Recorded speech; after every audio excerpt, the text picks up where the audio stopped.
What's up, guys? Daily here from Steam First, and today we're covering the top 5 most anticipated games of 2015, so let's get started.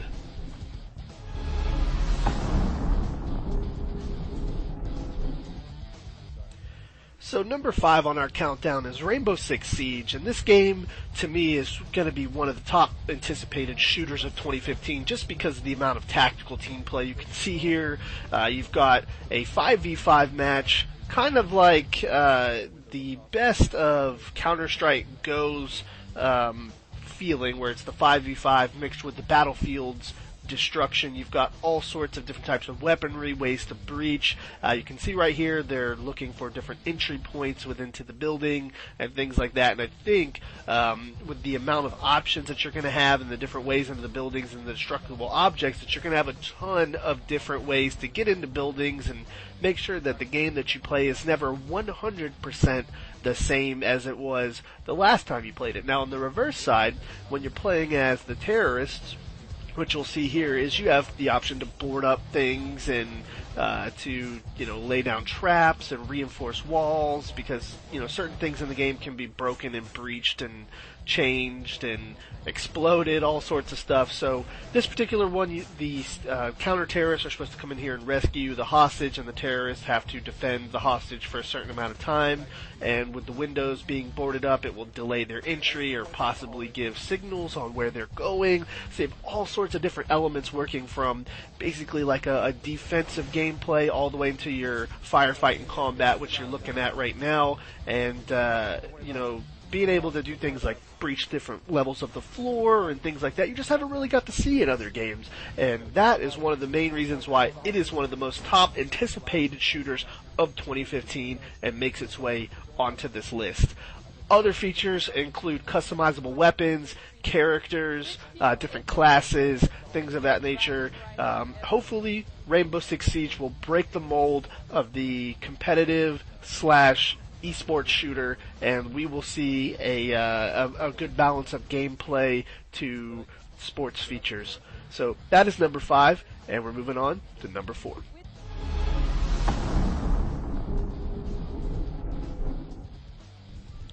So number 4 on our list, Until Dawn, looks like a refreshing take in the horror industry genre of video games right now, when you have all these zombie games and everything's survival and zombie or zombie survival. It's really refreshing to see a game that takes a serial killer and puts him in your house and lets you play as a half-naked lady. Now, with all that aside, this game does look like a very fun mix between something like similar to Outlast and then like a point-and-click adventure with some amazing graphics and just some really intense moments here in just the trailer. You'll see here that you've got this kind of this weird new thing where you're not physically like I don't really know how to describe it. It's a weird type of game where you're making decisions by pushing different buttons and choosing whether you stay here or go there. And you got a really kind of creepy guy. Kind of reminds me of like a mix of Saw, Outlast, and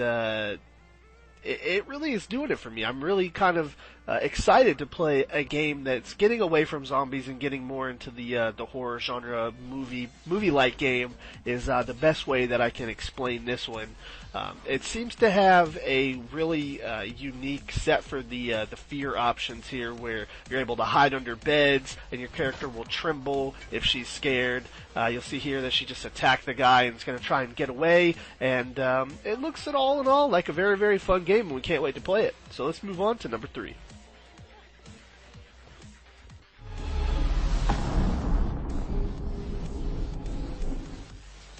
Alright guys, moving on to number 3, we have Killing Floor 2, one of the most anticipated PC shooters, cooperatively of course, for 2015 is this game. And let me tell you, the things that I see from Killing Floor 2 just blow me away. A gore system with 22 different locations for hitting enemies, repeatable animations, and all sorts of different weapons and characters, and we're even seeing some things return from the old game, which everybody loved, in the forms of the katana, the bullpup, the shotguns, some of the different creatures, and I'm sure we're going to expect new creatures out of Killing Floor 2 as well.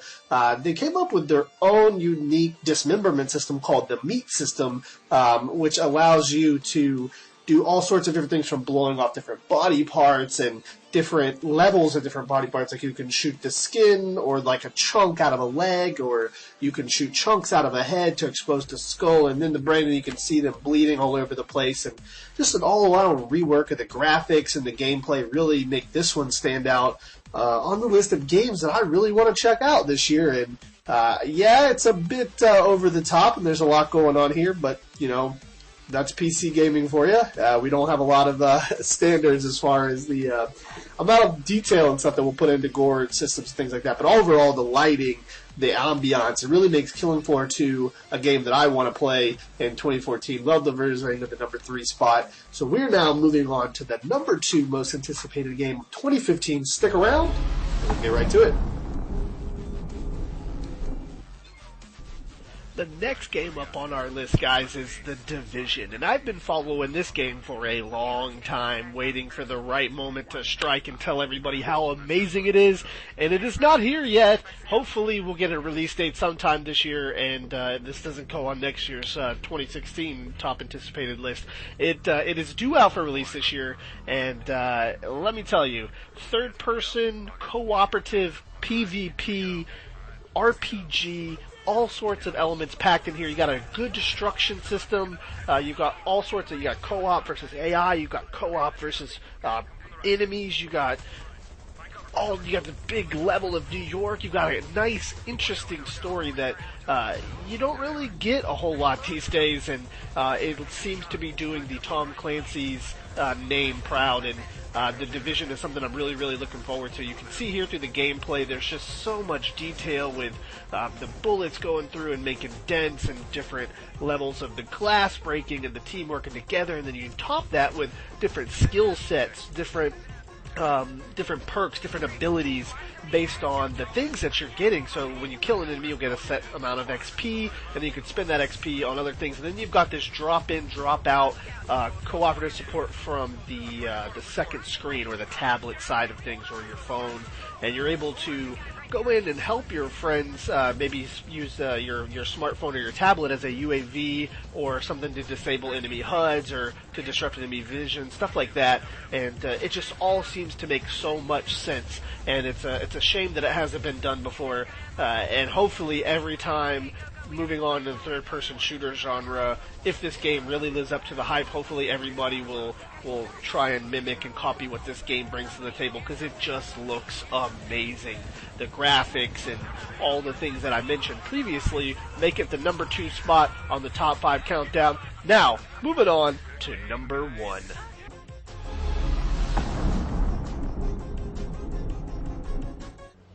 Afghanistan is a big place. I expect you'll become quite familiar with those binoculars as you plan your next move. How and where you make it, well, that's up to you. From here on out, you're on your own. Last but not least, we have Metal Gear Solid 5, The Phantom Pain.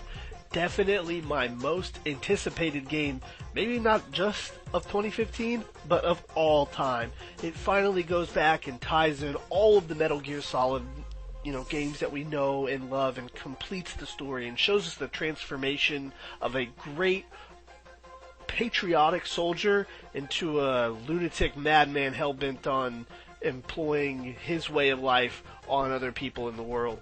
Now, in addition to the story, you have a game that now finally is into the open world aspect of things, supposedly 200 times bigger than Ground Zeroes, which, granted, was kind of small. I mean, it's not the biggest. It's definitely not small. I've definitely seen smaller sandbox maps out there, but 200 times that. In retrospect, if you want to look at it, they showed a graph and a chart throughout the game's development where every single Metal Gear Solid game map, like all of the ones from Peace Walker, all of the ones from Metal Gear Solid 1, 2, 3, and 4, combined and put together, all fit inside of just one of the maps that you're going to get to play on with space to spare. So you're talking about a massive space to explore, all sorts of different kinds of modes. Metal Gear Solid Online making a return, so you're going to see the PvP aspect of things. They seem to have a one-on-one kind of versus mode where you're doing like some base building, infiltration type things, Fulton recovery system, just the awesome, amazing, fun things that you would come to expect from a Metal Gear Solid game, finally in the open world with some customization options that I cannot wait to see.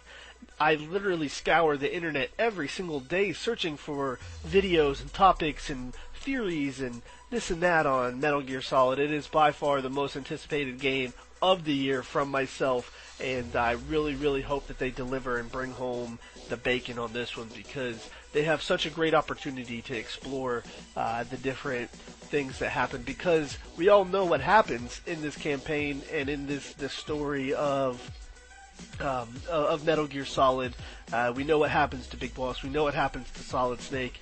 So all we're missing is the bridge to see why this kind of stuff happened. And I can't wait to see that. Definitely improved mechanics with the gameplay and the gunfighting. Again, in the third-person action, it's definitely something that I cannot wait to look at. And I'm sure that they're going to deliver on everything. So that wraps up the top 5 most anticipated games of 2015. Thank you so much for watching, and we'll see you next time at Steam First.